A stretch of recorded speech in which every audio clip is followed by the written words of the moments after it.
aujourd'hui va permettre de mettre en place une garantie contre une défaillance de la Grèce. Par contre, ce qui risque de se passer, c'est que cette garantie, si elle était exercée, devrait coûter très cher aux économies européennes. C'est pour ça que Quand vous dites les économies européennes, oui, c'est-à-dire, parce qu'il va falloir être précis, c'est-à-dire voilà. C'est à nous. Ça sera nous payé. Voilà, tout à fait. Donc c'est ce que je dis, c'est que quand les gouvernements s'enivrent de dettes, ce sont les contribuables qui vont payer.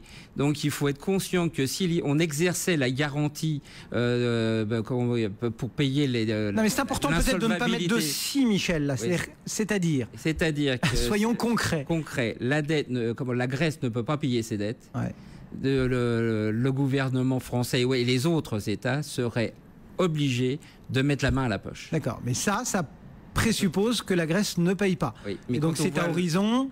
Mais quand on voit l'état de l'économie grecque aujourd'hui, qui est exsangue, on peut penser que ça pourrait se rapprocher très très très vite. Donc c'est pour ça que je faisais une horizon à 2 ans, 3 ans maxi. Mais je pense que là, on aurait vraiment des conséquences graves sur nos propres économies. Sur nos propres économies, ce qui n'est pas un message très rassurant, ni pour vous et moi, ni pour les marchés. Complètement. C'est pour ça qu'aujourd'hui, quand on regarde ce qui est en train de se passer ce matin sur les bancaires, c'est normal qu'elles soient attaquées. En plus, on a un très gros problème, c'est qu'il va falloir finaliser le problème de la comptabilisation de à l'intérieur des établissements financiers, la comptabilisation de ces produits. Aujourd'hui, il n'y a pas de concertation, c'est un petit peu du doigt mouillé. Donc, on a vraiment un risque majeur. Savoir exactement à quelle hauteur qui est impacté. Complètement. Et c'est cela qui m'inquiète de plus en plus au sein de cette Union européenne. On avait quelques chiffres tout à l'heure qui étaient lancés par les gens du FG-LFP et qui effectivement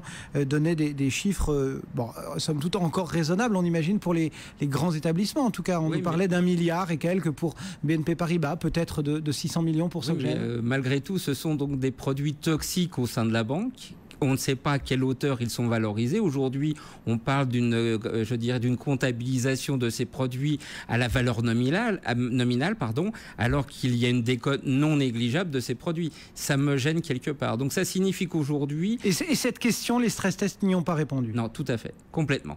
Donc c'est ce qui m'inquiète. Il faudrait refaire de nouveaux stress tests complètement, plus rapidement, avec des critères... rapidement, et puis en appliquant vraiment des règles comptables uniformes et tenir compte de ces règles comptables. Bon, malgré tout, on est parvenu à un accord. On est parvenu à un accord. On va quand même pas gâcher notre plaisir. Donc même sur le marché des CDS ce matin, je regardais, il y a une détente sur le marché des CDS, donc effectivement, il ne faut pas bouder son plaisir.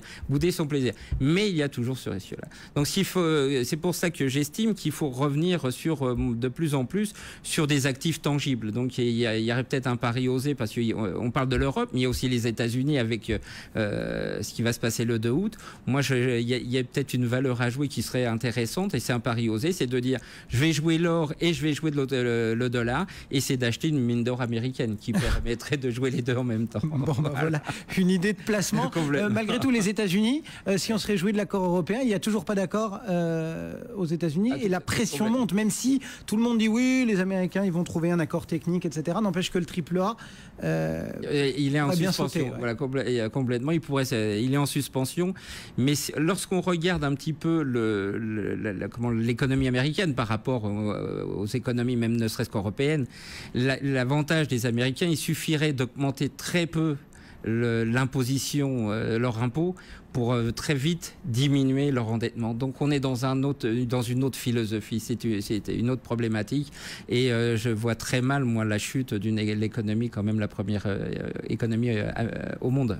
Aux États-Unis, et on parlait de produits toxiques, il y a Goldman Sachs qui finalement s'en sort pas si mal. En quelques secondes. En quelques secondes, effectivement, Goldman Sachs gagne son procès contre un fonds de pension australien. Le juge a débouté ce fonds australien en expliquant que ça ne devait pas s'appliquer aux pays dont les transactions étaient en dehors des États-Unis. Donc ce qui fait que Goldman Sachs passe à travers les gouttes. D'accord. Donc quand on est américain, on peut espérer attaquer Goldman. Voilà, c'est ça. Mais lorsqu'on est à l'extérieur, on est étranger aux États-Unis, on ne peut pas attaquer Goldman, on est sûr d'être débouté. Bon, ben voilà. C'est soldé. Goldman tranquille. Merci beaucoup. Michel Conde, président donc d'Overlord Finance.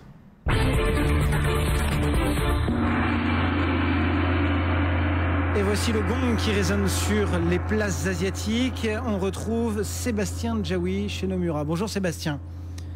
Vendeur Action Asie chez